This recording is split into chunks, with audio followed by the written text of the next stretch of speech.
चलो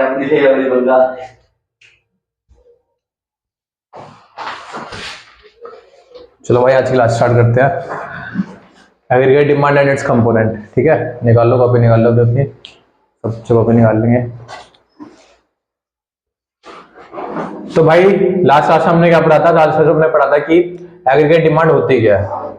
ठीक है जी, क्या पढ़ा था ना? एग्रीगेट डिमांड होती क्या है? हाँ, जो भी पढ़ा था लास्ट क्लास से वही थी। तो एग्रीगेट डिमांड का मतलब क्या पढ़ा था मैंने? एग्रीगेट डिमांड का मतलब होता है टोटल एक्सपेंडिचर। क्या होता है? Total expenditure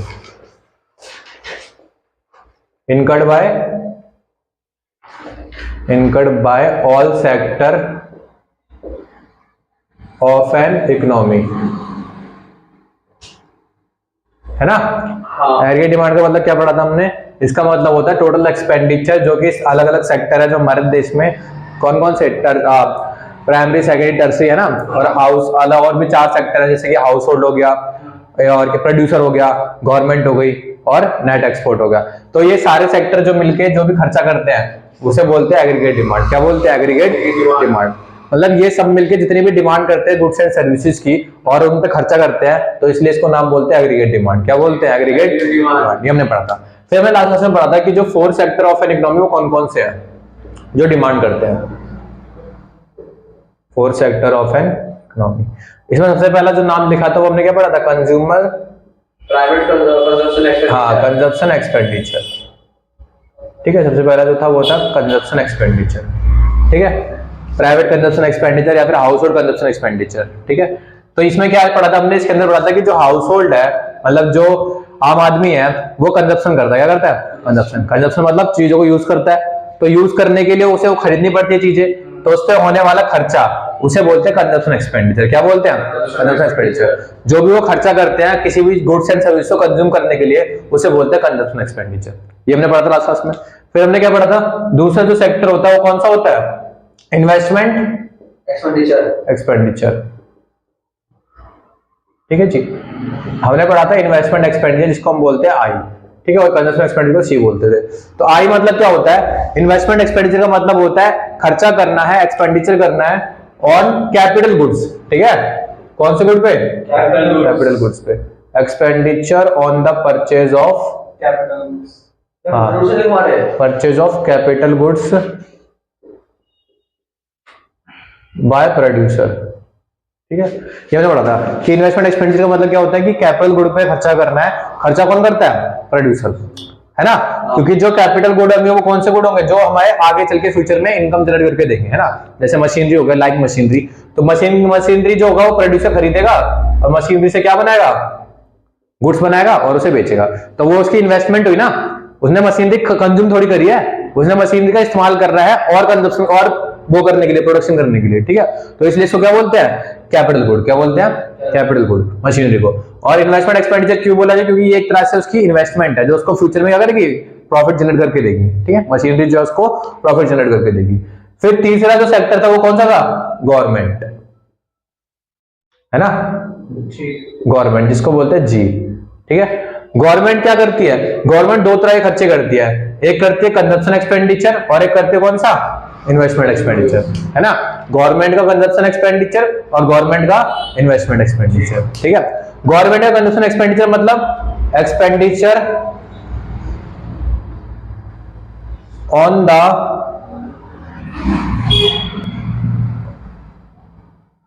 expenditure incurred on the maintenance of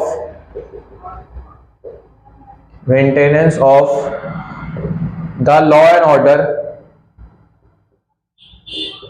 in a country। ठीक है जी, गवर्नमेंट का कंजप्शन एक्सपेंडिचर क्या है कि जो कंट्री में लॉ एंड ऑर्डर है, मतलब जो कंट्री में कानून है उसको बनाए रखने पे जो खर्चा करती है वो उसे बोलते हैं गवर्नमेंट का कंजप्शन एक्सपेंडिचर। ठीक है, जैसे कि एग्जांपल में क्या पढ़ा था हमने? पुलिस को मिलने वाली सैलरी, ठीक है, सैलरी ऑफ अ डॉक्टर, ठीक है, और salary of a teacher.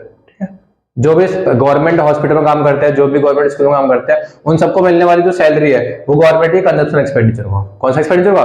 Consumption. क्योंकि इससे कोई कुछ चीज बंद थोड़ी रही है, इससे तो हमारा खर्चा चल रहा है, गवर्नमेंट का खर्चा चल रहा है। कंट्री में हार्मनी मेंटेन हो रही है, मतलब कोऑर्डिनेशन। हाँ, कोऑर्डिनेशन मेंटेन हो रहा है, शांति बनी रहती है। दूसरा होता है गवर्नमेंट का होता है गवर्नमेंट का इन्वेस्टमेंट एक्सपेंडिचर, ठीक है। तो इसमें क्या करती है गवर्नमेंट, इसमें होता है expenditure incurred on the purchase of capital goods, ठीक है, लाइक ब्रिज कॉमा रोड्स, ठीक है, एक्सेट्रा। सेकंड टॉपिक ट्रेनिंग हुई है, सेकंड टॉपिक की तरह। सेकंड टॉपिक मतलब ये वाला, हाँ। तो मतलब ये बात वही है कि गवर्नमेंट जो होती है वो इन्वेस्टमेंट एक्सपेंडिचर करती है कैपिटल गुड पे, जैसे कि जो मतलब लोग, हाँ, जो मतलब बड़े सब एरिया में, मतलब जो सब लोग क्या करेंगे, सुविधा देंगे, जैसे कि रोड पब्लिक के वेलफेयर में यूज होगी, है ना, ब्रिज पब्लिक के वेलफेयर में यूज होगी, और ये जो है वो 1 साल से ज्यादा चलेगी, इसलिए इसे बोलेंगे कैपिटल गुड। कौन सा गुड? Capital good. तो ये गवर्नमेंट का इन्वेस्टमेंट होगा, क्योंकि इसमें कुछ असेट बन रही है ना। जब असेट बनेगी तो गवर्नमेंट का इन्वेस्टमेंट एक्सपेंडिचर कहलाएंगे, और जब असेट नहीं बनेगी, सिर्फ और सिर्फ हमारा मेंटेनेंस चल रहा है कंट्री का, तो गवर्नमेंट का कंजम्पशन एक्सपेंडिचर होगा, ठीक है। तो हमने देखा कि अभी हमारी जो एडी है, एडी मतलब होता है टोटल एक्सपेंडिचर, जो कि सारे सेक्टर करते हैं हमारी इकोनॉमी में। तो अभी हमने 3 सेक्टर के बारे में पढ़ा। एक पढ़ा कंजम्पशन एक्सपेंडिचर, जो कि हाउस होल्ड करता है अपने कंजम्पशन पे। दूसरा पढ़ा हमने इन्वेस्टमेंट एक्सपेंडिचर, जो कि प्रोड्यूसर करता है कैपिटल गुड पे।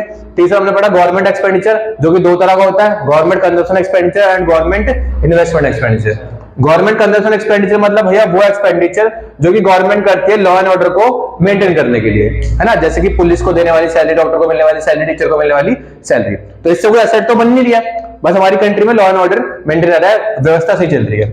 दूसरी है गवर्नमेंट का इन्वेस्टमेंट एक्सपेंडिचर, जो कि गवर्नमेंट करती है किसी एसेट को परचेज करने के लिए, है ना, जैसे कि कैपिटल गुड पे करती है, जैसे कि आपके ब्रिज हो गया, रोड्स हो गए, है ना, ये सब बनाती है। तो हमारी एसेट है, हॉस्पिटल बनाना असेट है, स्कूल बनाना असेट है, ठीक है। तो ये हो गया गवर्नमेंट का एक्सपेंडिचर। अब जो लास्ट है, जो फोर्थ जो सेक्टर है, वो है एक्सटर्नल सेक्टर। एक्सटर्नल सेक्टर जिसमें आता है net export,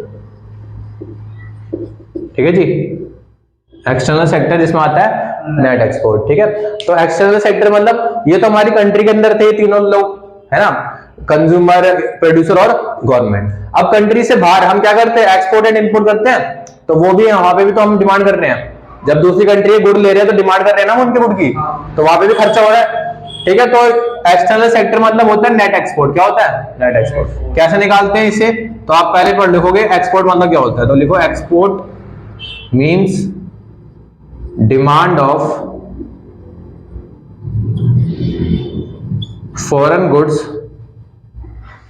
bye our domestic economy, ठीक है। ये होता है एक्सपोर्ट, मतलब फॉरेन गुड की डिमांड जो है वो हमारी डोमेस्टिक इकोनॉमी कर रही है, ठीक है। वो इंपोर्ट होता है, सॉरी क्या होता है, इंपोर्ट होता है, ठीक है। एक्सपोर्ट नहीं इंपोर्ट होता है। इंपोर्ट मतलब क्या होता है कि फॉरेन गुड की डिमांड कौन कर रहा है, हमारी डोमेस्टिक कंट्री कर रही है, मतलब हमें उनके गुड चाहिए, हमें चाहिए, तो हम क्या कर रहे हैं, इंपोर्ट कर रहे हैं। क्या कर रहे हैं? इंपोर्ट कर रहे हैं। और एक्सपोर्ट मतलब क्या होता है, बाहर वाले व्यक्ति को हमारे गुड्स चाहिए, ठीक है। तो एक्सपोर्ट में आप क्या लिखोगे, export means demand of domestic goods, ठीक है जी, demand of domestic goods by foreign country, ठीक है। एक्सपोर्ट का मतलब क्या होता है कि हमारे जो खुद के जो गुड है जो हमने अपनी कंट्री में बनाए हैं, वो फॉरेन कंट्री वाले लोग क्या कर रहे हैं, परचेज कर रहे हैं या फिर उनकी डिमांड कर रहे हैं, ठीक है। एक्सटर्नल सेक्टर में क्या आता है, एक्सपोर्ट एंड इंपोर्ट आता है। क्या आता है? Export and import. इसे नेट एक्सपोर्ट बोलते हैं, मतलब एक्स माइनस एम। एक्स का मतलब है एक्सपोर्ट, एम का मतलब है इंपोर्ट, ऐसे निकालते हैं हम, समझ रहे हो। देखो क्या बात है, बात यह है कि हमने डिमांड करनी है। क्या करनी है? डिमांड। तो भैया एक्सपोर्ट क्या होता है, एक्सपोर्ट मतलब होता है कि हमारे गुड की क्या हो रही है, सेल हो रही है ना, मतलब डिमांड हो रही है। और इंपोर्ट क्या होता है, उनके गुड की डिमांड हो रही है, ठीक है। तो ये हम किसके बारे में पढ़ रहे हैं, डिमांड पढ़ रहे हैं एक्सटर्नल सेक्टर का, मतलब उनकी कंट्री वाले हमारा कितना माल लेके जा रहे हैं, ठीक है। तो ये एक्सटर्नल डिमांड होगी, ये तो कंट्री के अंदर डिमांड है जो हमारे गुड्स की है, और ये कहां पर है, जो कंट्री के बाहर हमारे गुड्स की डिमांड है, इसलिए इसको नेट एक्सपोर्ट बोला है। क्योंकि एक्सपोर्ट माइनस इंपोर्ट करना है हमें। एक्सपोर्ट माइनस इंपोर्ट क्यों करना है, क्योंकि एक्सपोर्ट में क्या दिख रहा है, हमारे गुड्स आ रहे हैं ना, और हम पढ़ भी किसके बारे में रहे हैं यहाँ पर, अपने गुड के बारे में, हमारे गुड की डिमांड कहां हो रही है। तो हमारे गुड की डिमांड यहाँ तो अपनी कंट्री के अंदर होती है इन 3 सेक्टर में, लेकिन इसमें कहा हो रहा है दूसरी कंट्री वाले भी हमारे गुड की डिमांड ही कर रहे हैं, तो इसलिए हम क्या करते हैं, जो हमारे गुड गए वो उसमें से माइनस करते हैं जो हमने उनके लिए, ताकि क्या निकल सके, नेट हमारा कितने गुड, हमारी डिमांड कितनी हुई नेट, ठीक है, नेट एक्सपोर्ट। तो ये 4 सेक्टर होते हैं हमारी इकोनॉमी में, ठीक है। इसे बोलते हैं ओपन इकोनॉमी। क्या बोलते हैं? Open economy. ओपन इकोनॉमी, ठीक है जी। तो ये मैंने लास्ट क्लास में पढ़ा था, ठीक है। चलो आज की क्लास स्टार्ट करते हैं। पेज देना, पेज तो पेज दे यार, स्टूडेंट बोलेंगे कोई नोट लिखवाए।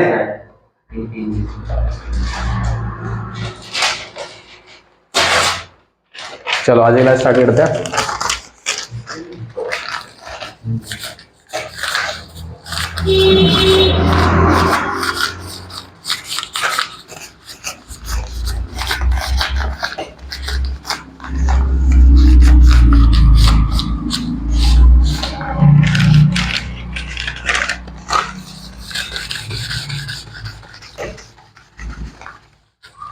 चलो लिखो open economy,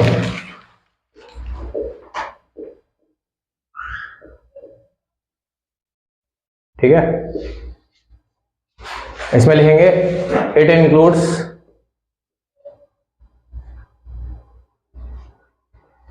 demand of goods and services by all sector of an economy, full stop, ठीक है जी। मतलब एडी इज इक्वल टू होगा आपका इसमें सी plus I plus ji plus x minus M,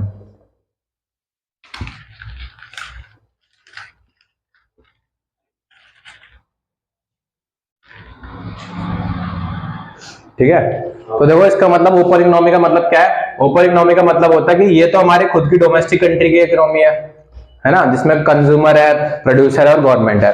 उसके साथ साथ कौन सी आ गई? एक्सटर्नल। तो हमारी इकोनॉमी क्या हो गई? ओपन हो गई, ठीक है, क्योंकि इसमें सारे सेक्टर की बात कर रहे हैं हम, ठीक है। फिर होती है क्लोज्ड इकोनॉमी। क्लोज्ड इकोनॉमी, ठीक है जी। इसमें आता है आपका इट इंक्लूड्स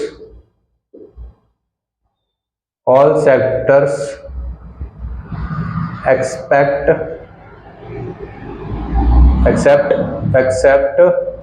external sector, ठीक है।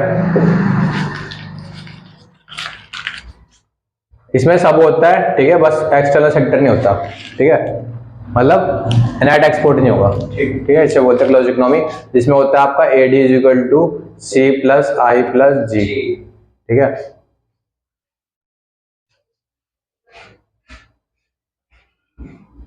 ठीक है, और होता है आपका एक होता है 2 सेक्टर इकोनॉमी, 2 सेक्टर इकोनॉमी, ठीक है। It includes only consumption expenditure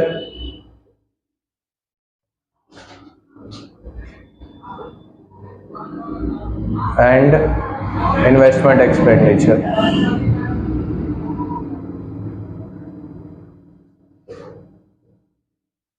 मतलब एडी इज इक्वल टू आपका सी प्लस आई,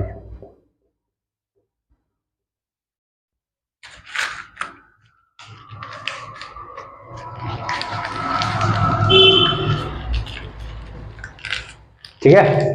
तो 3 तरह की इकोनॉमी हमने पढ़ा दी, एक पढ़ा ओपन इकोनॉमी, एक पढ़ा क्लोज इकोनॉमी और एक पढ़ा 2 सेक्टर इकोनॉमी, ठीक है जी।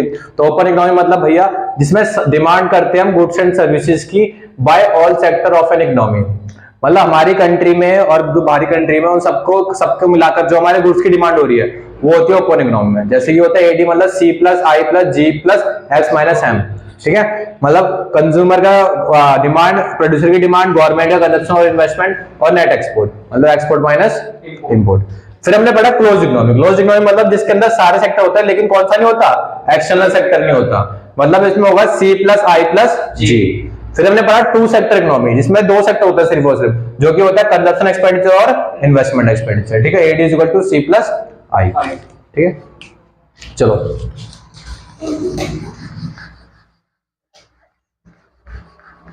अब आगे चलते हैं।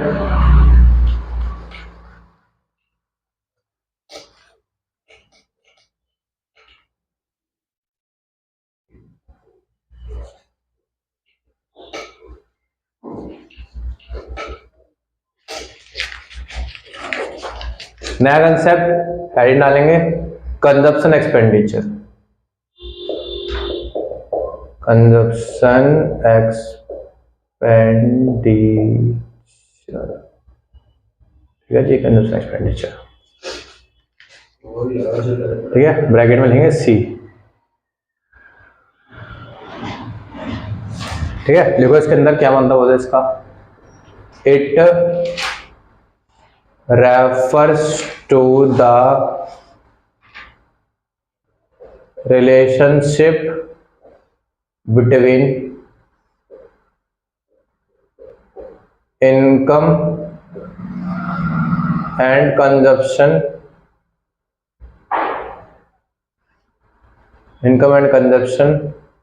of a consumer, full stop। ठीक है, दूसरा पॉइंट इसके अंदर, it means expenditure incurred by consumer or household in the economy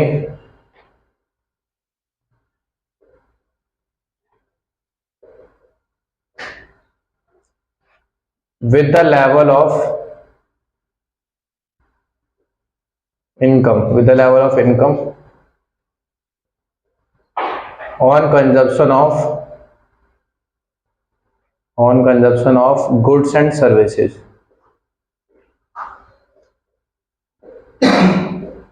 Stop।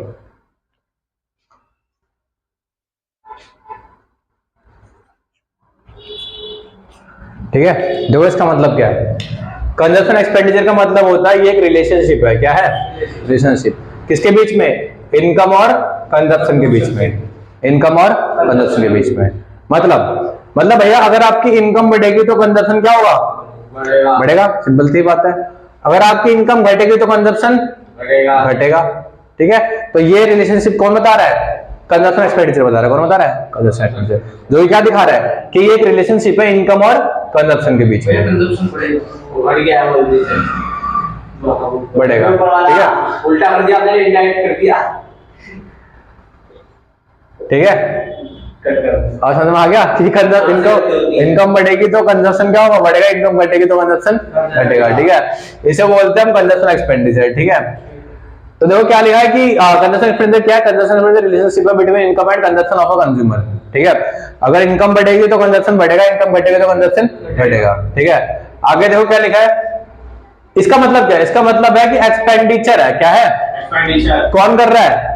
Consumer. कौन कर रहा है? कंज्यूमर। इसका मतलब है एक्सपेंडिचर जो भी कंज्यूमर कर रहा है या फिर हाउसहोल्ड कर रहा है, किस में कर रहा है? इकोनॉमी के अंदर कर रहा है। कैसे कर रहा है? With the level of income. ठीक है, जो उसकी जेब में पैसे पड़े उससे जो वो कंजप्शन कर रहा है। ठीक है, किस पे कर रहा है? On the consumption of goods and services पे। ठीक है, मतलब कंजप्शन एक्सपेंडिचर मतलब क्या समझ में आया कि ये खर्चा है। क्या है? खर्चा है। जो ये कौन करता है? कंज्यूमर करता है। कौन करता है? कंज्यूमर करता है या फिर हाउसहोल्ड करता है। किस पे करता है? On the consumption of goods and services. ठीक है, कैसे करता है? With the level of given income, मतलब जो उसकी इनकम है उससे करता है वो। ठीक है, इसे बोलते हैं कंजप्शन एक्सपेंडिचर। तो देखो कंजप्शन एक्सपेंडिचर का मतलब क्या होता है, अगर इसका फॉर्मूला लिखे तो कंजप्शन एक्सपेंडिचर का फॉर्मूला है C = C बार प्लस MPC बाय। ठीक है जी, पहले से लिख लो C = C बार प्लस में MPC बाय जो है वो ब्रैकेट में है।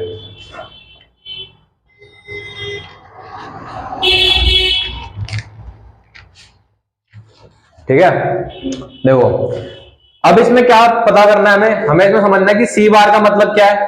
ठीक है, और MPC Y का मतलब क्या है, हमें इन दोनों के बारे में पढ़ना है ना, तभी तो पता लगेगा कंजप्शन मतलब क्या होता है। तो हमने क्या लिखा है? कंजप्शन का फॉर्मूला लिखा है C बार प्लस MPC बाय। तो मतलब हमें इन दोनों का मतलब पता होना चाहिए। ठीक है, तो सबसे पहले पढ़ते हैं C बार का मतलब। तो हेडिंग डालो ऑटोनॉमस एक्सपेंडिचर या फिर autonomous consumption expenditure, autonomous consumption expenditure.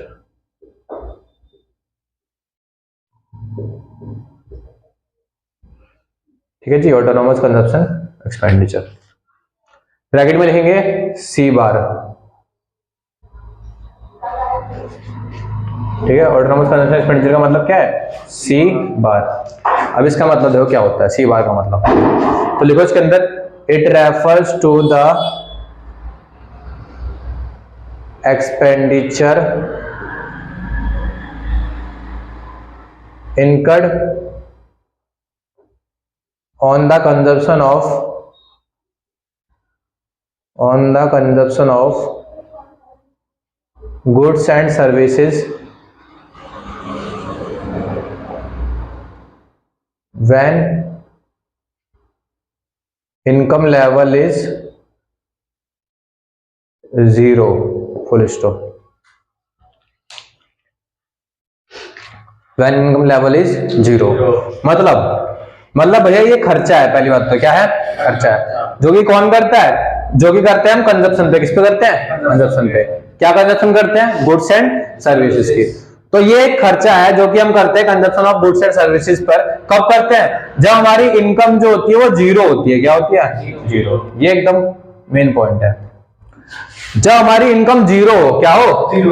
Zero, उस टाइम पर होने वाला खर्चा ऑटोनॉमस कंजप्शन एक्सपेंडिचर कहलाता है।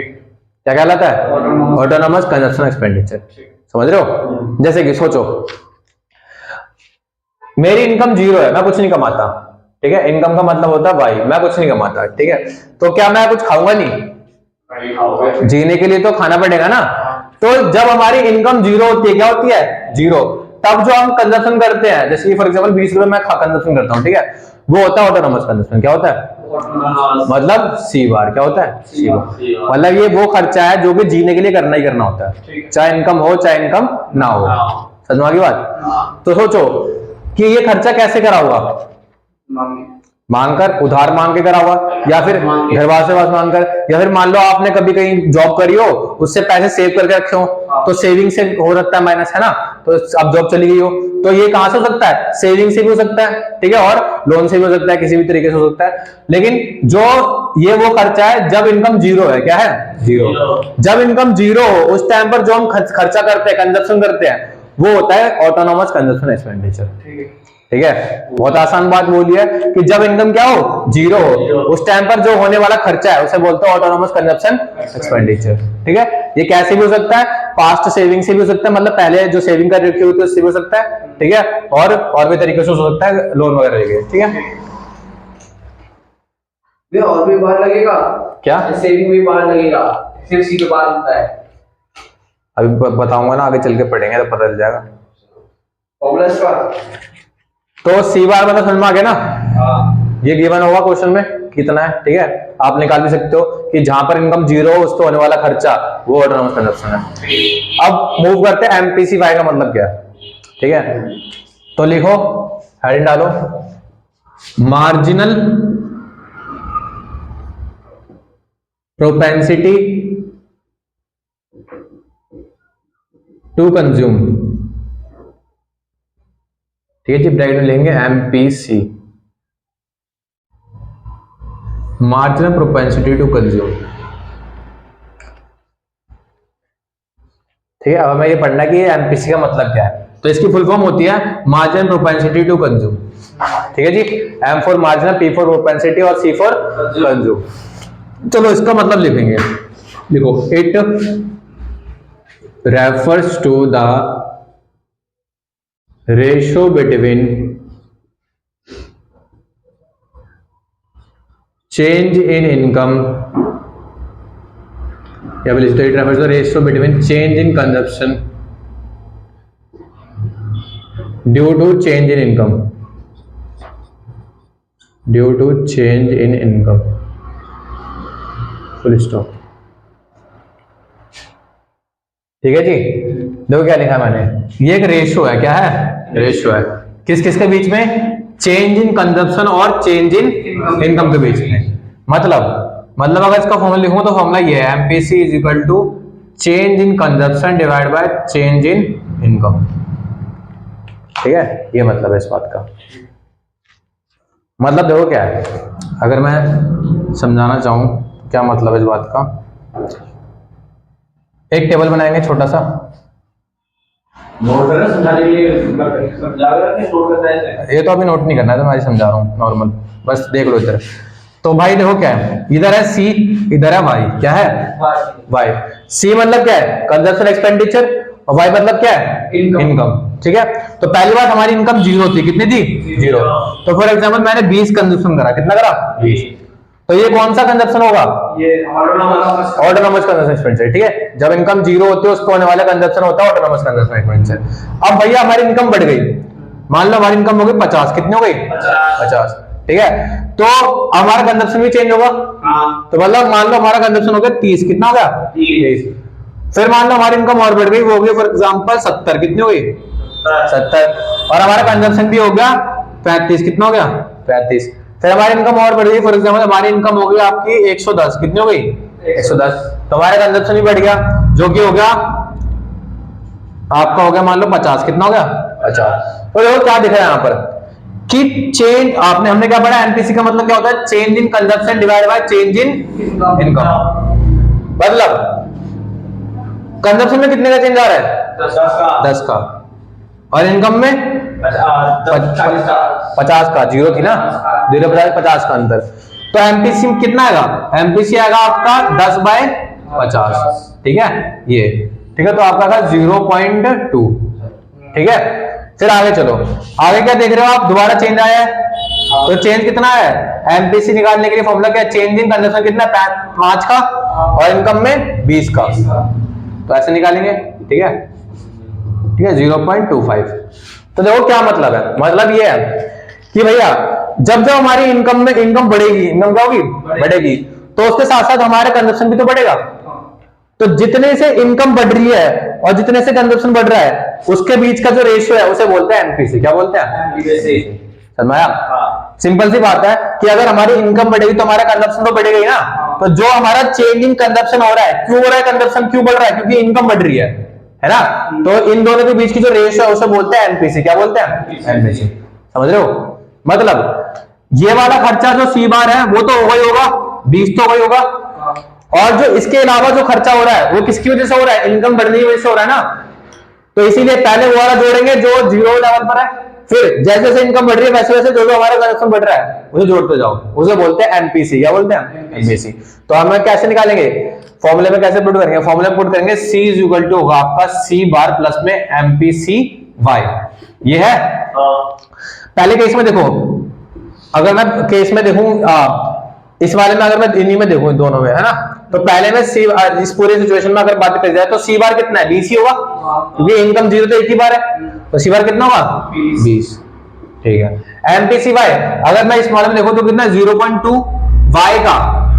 वाई का 0.2, मतलब 20 प्लस में 0.2 इंटू वाई कितनी है?